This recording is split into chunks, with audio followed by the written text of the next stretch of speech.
Hello everybody, welcome to the Nature Box unboxing video. This month was really good. It is missing an item. I'm going to start with that so we can get that out of the way. It came with these salt and pepper potato sticks, or peppery potato sticks or something like that.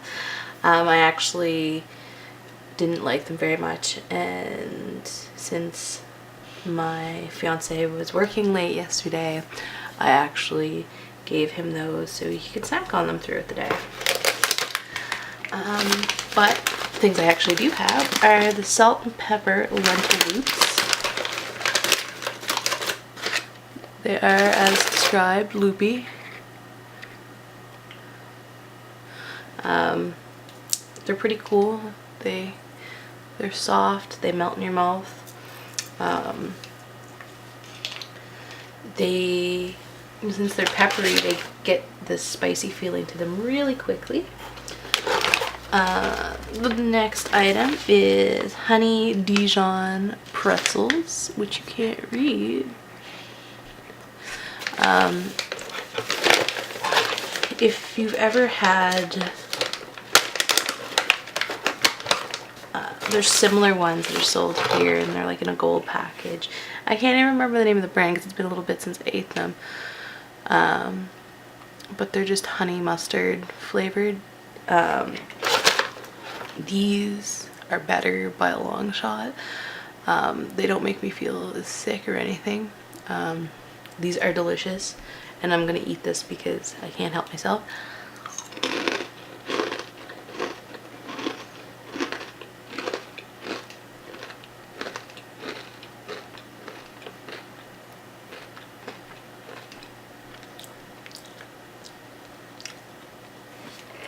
They're so good.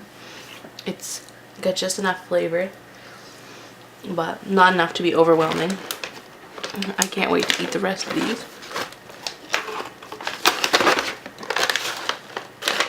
The next thing is cherry berry bonanza.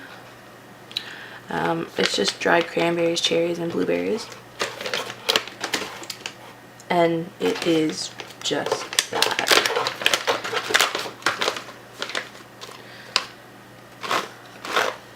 As you can see, it's really good. I mean, if you like cherries, blueberries, and cranberries, shouldn't be a problem. And last but definitely not least, we have the Dutch Cocoa Sun Crunch. They're cocoa flavored sunflower and sesame seeded crackers. They're just little, they look like little chocolate chump cookies. They remind me of those packages of sesame seed cookies or crackers, and they are really delicious. These just have like the cocoa flavor to them that the others don't. Well, this was Nature Box. I hope you enjoyed it. Please let me know if you have any other questions or concerns.